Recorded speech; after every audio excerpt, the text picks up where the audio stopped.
दो दिलों की नन्ही दास्तां सीजन 2 भाग 11। बेटा, वो हमने और आपके डैडी ने मिलकर आपके लिए एक लड़का पसंद किया है, साची बोली। उसकी बात सुनकर आशी चौंक कर साची की गोद से उठते हुए बोली, क्या? एंजल मम्मा, लड़का? हम जानते हैं बेटा, आप अभी शादी करना नहीं चाहती हैं, लेकिन हमारा यकीन मानिए, हमने जो लड़का आपके लिए पसंद किया है ना, उसके साथ आप बहुत खुश रहेंगे, साची उसे समझाते हुए बोली। तभी आशी उठकर खिड़की के पास जाकर खड़ी होकर बाहर आसमान में टिमटिमाते तारे को देखने लगती है।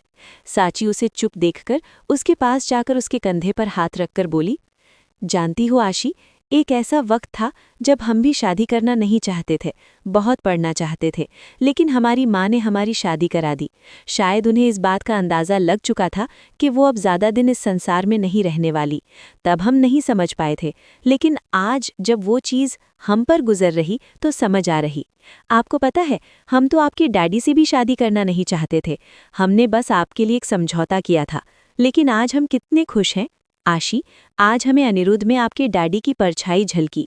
आपके डैडी हमारा जिस तरह से ख्याल रखते हैं, हमें यकीन है अनिरुद्ध भी आपका बिल्कुल वैसे ही ख्याल रखेंगे। आशी की आंखों में आंसू थे। साची ये देखकर घबराते हुए बोली, आशी, आप रो क्यों रही हैं बेटा? अगर आपको शादी नहीं करनी तो कोई बात नहीं, पर आप रोइए मत प्लीज। साची का हाथ पकड़कर बोली, एंजल ममा, मुझे थोड़ा वक्त चाहिए। बस इतनी सी बात, जितना वक्त लेना है ले लो बेटा, ये आपकी पूरी जिंदगी का सवाल है, फैसला सोच समझ कर लेना, हमें कोई जल्दी नहीं है। चलो अब सो जाओ, और हाँ याद रखना, एंजल मम्मा आपके हर फैसले में आपके साथ है। साची जी प्यार से उसके सर पर हाथ फेरती है और कमरे से बाहर चली जाती है। आशी अपने आंसू पोंछते हुए खुद से बोली, मुझे इस बारे में युवी से बात करनी ही होगी। वो युवी को फ़ोन मिलाती है, लेकिन युवी का फ़ोन स्विच ऑफ आ रहा था। ये देखकर आशी हल्के झुंझलाहट से बोली, युवी का फ़ोन स्विच ऑफ क्यों आ रहा है? वो दोबारा फ़ोन ट्राई करती है, फ़ोन स्विच ऑफ ही आ रहा था। तभी आशी को याद आता है, अरे हाँ, युवी ने कहा था मुझे कि वो शूटिंग पर रहेगा तो फ़ोन स्विच ऑफ रखेगा। अब क्या करूं, कैसे बात करूं युवी से? वो कुछ सोचकर युवी को मैसेज ड्रॉप कर देती है, फ्री होकर कॉल करना, अर्जेंट है। वो बेड पर जाकर लेट जाती है, लेकिन उसकी आंखों से नींद कोसों दूर थे। दूसरे दिन आशी को कॉलेज के बाद ऑफिस जाने में थोड़ा लेट हो जाता है। आशी अपने डेस्क पर बैठकर रिपोर्ट तैयार करने लगती है। तभी ऑफिस बॉय आकर उसे बोलता है कि अनिरुद्ध सर उसे फाइल लेकर केबिन में बुला रहे हैं। आशी ये सुनकर शून्य भाव लिए हाँ में सर हिलाती है और फाइल लेकर अनिरुद्ध के केबिन की ओर चली जाती है। केबिन नॉक होते ही अनिरुद्ध की धड़कनें तेज हो जाती हैं। वो खुद को नॉर्मल करते हुए बोला, यस कम इन। आशी अंदर आती है, लेकिन उसकी नज़रें नीचे ही थीं। वहीं अनिरुद्ध की नज़रें आशी पर ही टिकी थीं। सर, ये फाइलें आपने मंगवाई थीं, वो ठंडे स्वर में बोली। नज़रें अब भी नीचे ही थीं। अनिरुद्ध समझता है कि शादी की बात के कारण वो थोड़ा झिझक रही हैं। वो बोलना तो बहुत कुछ चाहता था उससे, लेकिन उसके मुंह से शब्द ही नहीं निकल रहे थे। तभी आशी वैसे ही खड़ी बोली, सर, अगर और कोई काम नहीं मेरा यहाँ, तो क्या मैं अपने डेस्क पर जाकर बाकी की रिपोर्ट तैयार कर लूँ? अनिरुद्ध ओके बोल देता है। आशी ये सुनकर तुरंत बाहर चली आती है। उसके जाते ही अनिरुद्ध अपने सर पर टपली मारकर मुस्कुराकर बोला, अन्नी, तुझे हो क्या गया है? जब से शादी की बात हुई है तब से तू आशी से कुछ बोल क्यों नहीं पा रहा? ओ गॉड, प्लीज हेल्प। आशी अपने डेस्क पर आकर बैठ जाती है। वो मन में खुद से बोली, युवी, प्लीज आकर संभाल लो, वरना मैं टूट जाऊंगी। 1 महीने ऐसे ही बीत जाते हैं। इन 1 महीने में युवी का ना कोई फ़ोन आया और ना ही कोई मैसेज। आशी रोज़ उसके फ़ोन और मैसेज का इंतज़ार करती और फिर उदास होकर सो जाती। आज की रात भी वो युवी को फ़ोन करती है। इस बार फ़ोन की रिंग जा रही थी। हेलो, दूसरी ओर से आवाज़ आई। हेलो, युवी, आशी भट्ट से बोली। तभी दूसरी तरफ से आवाज़ आई, युवी सर बिज़ी हैं अभी, आप कौन? मैं आशी, उनकी दोस्त। मुझे युवी से कुछ अर्जेंट काम है, क्या आप मेरी बात उनसे करा देंगे? सॉरी, युवी सर अभी बिज़ी हैं, आपको कोई मैसेज देना है उन्हें तो बता दीजिए, मैं सर से कह दूंगा। जी नहीं, आप बस युवी फ्री हो जाए तो उसे बताना मैंने कॉल किया था। आशी इतना कहकर फ़ोन काट देती है और अपना सर पकड़कर बैठ जाती है। कमरे में सिर्फ टेबल लैंप की हल्की पीली रोशनी जल रही थी। बाहर हल्की हवा चल रही थी, खिड़की के पर्दे थरथरा रहे थे। आशी फ़ोन को धीरे से तकिए के पास रख देती है और दोनों हाथों से सिर थामकर पलंग के कोने पर बैठ जाती है। आंखें बंद, लेकिन मन शोर से भरा। वो धीरे से बुदबुदाते हुए बोली, युवी, तुम ऐसे कैसे बदल सकते हो, बिना एक बार भी बात किए? 1 महीना हो गया, और आज जब कॉल उठी वो भी किसी और ने। उसकी आंखों से आंसू बहने लगते हैं। दिल में जो उम्मीद बची थी वो आज की एक रिंग और एक अनजान आवाज से जैसे चुपचाप टूट गई। वो उठकर अपने वार्डरोब से डायरी निकालती है, एक पन्ना खोलती है। वो पेन पकड़कर उस पर लिखने लगती है। तू जब भी मुस्कुराता था, दिल सोचता था बस यही है मेरा जवाब, और आज तेरी खामोशी हर जवाब पर भारी पड़ गई। वो डायरी से युवी की तस्वीर निकालती है, फिर धीरे से मोड़कर ड्रॉअर में रख देती है। आशी ऑफिस में थी लेकिन चेहरा उतरा हुआ था। अनिरुद्ध दूर से उसे नोटिस करता है। अनिरुद्ध मन में बोला, 1 महीना हो गया, फिर भी इसका मूड पहले जैसे नहीं हुआ। ये सिर्फ वर्क प्रेशर नहीं है, कुछ और है। वो कुछ देर तक सोचता है, फिर अपने फ़ोन से एक नोटिफिकेशन भेजता है। Intern Ashi, meet me in conference room in 15 minutes. Ashi धीरे से दरवाज़ा खोलती है। अनिरुद्ध पहले से मौजूद था, एक फाइल्स के पन्ने पलट रहा था। आशी धीरे से बोली, आपने बुलाया सर? अनिरुद्ध बिना देखे ही बोला, हाँ बैठो। वो उसे गौर से देखता है, फिर फाइल बंद करके पूछता है, सब ठीक है? आशी हल्की मुस्कान बनाकर बोली, जी सर, सब ठीक है। तभी अनिरुद्ध बोला, मत कहो ठीक है जब हो नहीं। आशी थोड़ा चौंकती है लेकिन कुछ नहीं कहती। अनिरुद्ध थोड़ा नर्म होकर बोला, देखो आशी, तुम 1 महीने से बस काम कर रही हो, लेकिन खुद को खो बैठी हो। तुम्हारी वो चिंगारी, वो जवाब देने वाला अंदाज, सब गायब है। आशी की आंखें भरने लगती हैं, लेकिन वो उन्हें छुपा लेती है। अनिरुद्ध धीरे से नरमी से बोला, मैं ये नहीं कह रहा कि मुझे बताओ, लेकिन बस इतना जान लो कि अगर कभी बात करनी हो तो मैं सुन सकता हूँ, एक बॉस नहीं, एक दोस्त की तरह। एक लंबा साइलेंस। आशी कुछ सोचती है, फिर हल्के से बोली, थैंक यू सर। वो उठकर जाने लगती है, फिर पलट कर रुकती है। और आपने सही कहा था। आशी छत पर अकेली खड़ी है। उसके बाल खुले हैं।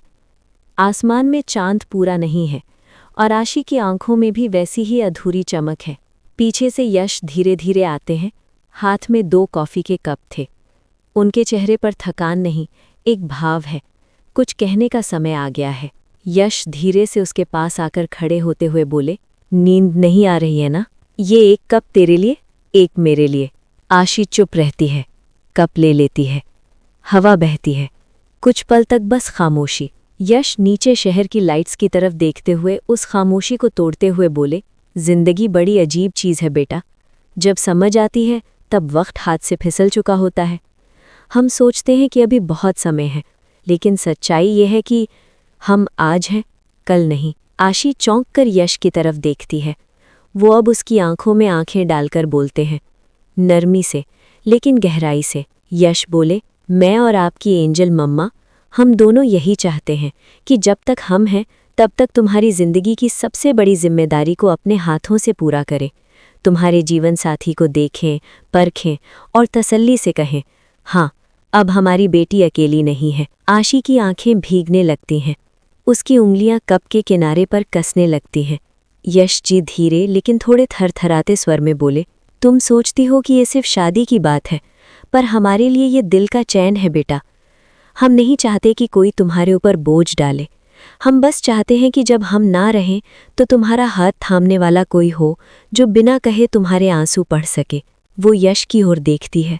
वो बहुत कुछ कहना चाहती थी, लेकिन कुछ कह नहीं पा रही थी। आशी धीरे से टूटी आवाज़ में, डैडी, मैं आपको कभी खोना नहीं चाहती, लेकिन मैं क्या मैं कुछ समय और ले सकती हूँ? यश जी उसका हाथ पकड़ लेते हैं, बेहद नरमी से।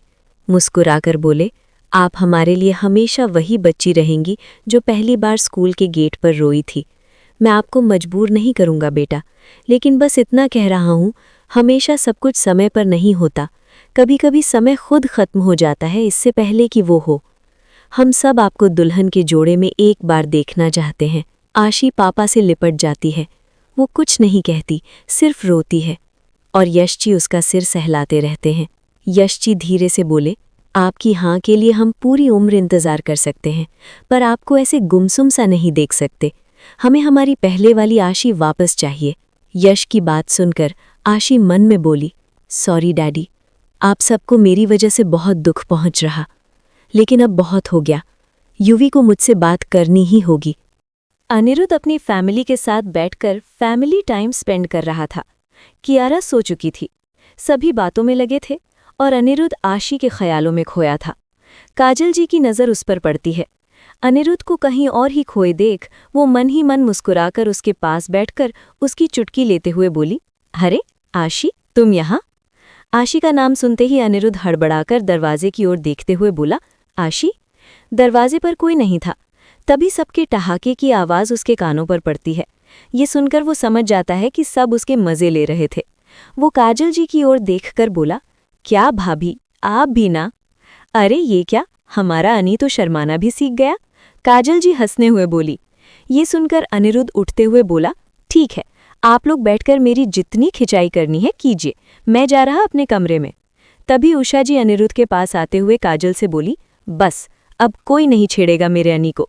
अनी, तू जा कमरे में, आशी को टाइम दे, हम में से कोई नहीं डिस्टर्ब करेगा तुम दोनों को। उषा जी की बात सुनकर फिर से सभी हंसने लगते हैं। मॉम, आप भी? मुझे नहीं बात करनी आप सबसे। इतना कहकर वो जाने लगता है। तभी सौरभ बोला, अरे छोटे, यही तो मौका होता है चिढ़ाने का।